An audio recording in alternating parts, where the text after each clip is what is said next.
ازيكم عاملين ايه؟ تعالوا بينا النهاردة نعمل أحلى وألذ ورقة لحمة ممكن تعملوها. هتنسوا أي وصفة ورقة لحمة عملتوها قبل كده. تتبيلة مميزة، طعم لذيذ، خضار مستوي ومش مهري، اللحمة دايبة. يلا بينا نشوف عملناها ازاي. نيجي أول حاجة لتقطيعة الخضار. أول حاجة عندي بطاطس هقطعها مكعبات، والمكعبات هتكون متوسطة السمك، مش تخينة ومش رفيعة إنها تتهري في التسوية. بعد كده عندي الكوسة، طبعا غسلها كويس جدا ونقعها مرة واتنين وتلاتة عشان الرمل، وبعملها كمان من بره بالشكل ده بالمقوار عشان برضو الرمل. هقطعها برضو تقطيعة تخينة شوية بحيث ما تتهريش مني. بعد كده عندي الجزر، هقطعه أرفع شوية عشان هو بياخد وقت في التسوية، وكل ما استوى أكتر بيبقى طعمه أجمل، وطعم السكر بتاعه بيدي طعم جميل جدا للوصفة. بعد كده عندي جزراية هبدأ أبشرها، وعندي البصل هبدأ أقطعه مكعبات كبيرة شوية. بعد كده عندي الطماطم هقطعها بالشكل ده، وبعد كده عندي آخر حاجة الفلفل الأخضر. وبكده يبقى الخضار بتاعنا كله اتقطع وجاهز. هنشوف بعد كده هنعمل بيه ايه. نيجي بعد كده للحمة. أنا استخدمت هنا قطعية الموزة، ممكن تستخدمي أي قطعية أنت بتفضليها، أهم حاجة تكون بتستوي أسرع. بعد كده عندي في بولة هنزل بملح وفلفل أسود ومعلقتين كبار من الزيت، عصير برتقالة، ورشة من جوز الطيب، والتوابل بقى اللي هي عبارة عن توم وبصل بودر وبابريكا هيل مطحون، كبابة صيني مطحونة، ومعلقة من العسل الأبيض. ما عندكيش عسل أبيض ممكن تستخدمي بدلها معلقة صغيرة من السكر. هقلب كل التتبيلة دي مع بعضيها، وبعد كده هنزل باللحمة، وهقلب بقى التتبيلة كده مع اللحمة بحيث تبدأ بقى اللحمة تتشرب من التتبيلة.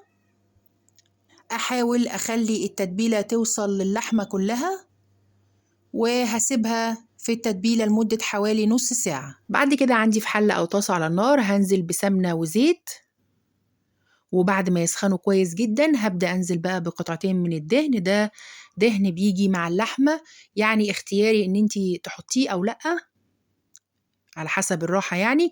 بعد ما يسخنوا كويس جدا الزبدة والزيت هبدأ أنزل بقى باللحمة عشان أشوحها.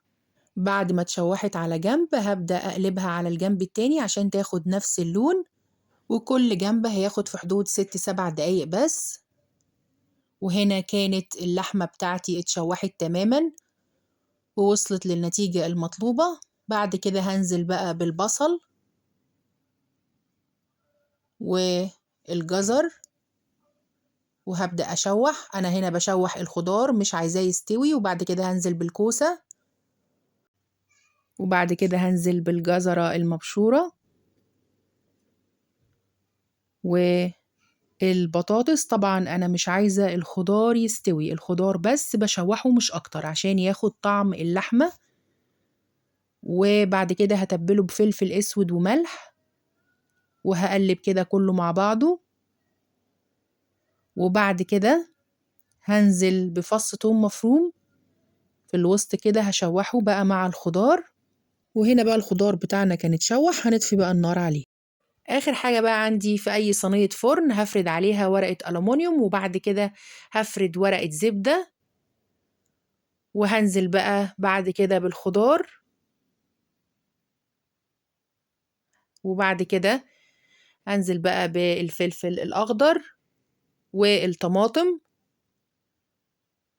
وآخر حاجة هنزل بيها اللحمة. وبعد كده هبدأ بقى أقفل ورق الزبدة الأول، هقفلها كويس جدا بحيث إني الأكل ما يلمسي ورق الألمونيوم خالص. وبعد ما قفلت ورق الزبدة هقفل عليه بقى بورق الألمونيوم، أقفل كويس جدا بحيث إن البخار ما يطلعش بره. وهقفل كمان بورقة ألمونيوم تانية، وبعد كده هاخد الصينية أحطها في فرن على درجة حرارة 180 لمدة حوالي ساعة. دي ورقة اللحمة لسه مطلعينها من الفرن، الريحة ما اقولكوش على جمالها، الشكل بيحكي اللي عايزة اقوله. الخضار ما شاء الله واخد طعم وتتبيلة اللحمة، مش مهري ومستوي كويس جدا، اللحمة طرية ودايبة دوب. تاكلوها بقى جنب رز، تاكلوها جنب عيش، زي ما تفضلوا. هي طعمها تحفة ما شاء الله، أتمنى تجربوها وتعجبكم إن شاء الله. وأنا سوزان محمد، اللي لسه أول مرة يشوفني يا ريت لو عجبتكم إن شاء الله وصفتنا النهاردة ما تنسوش بقى تشتركوا في قناتي على اليوتيوب وتفعلوا زر الجرس عشان كل ما نعمل وصفة جديدة إن شاء الله توصل لكم، ولايك وشير، والسلام عليكم.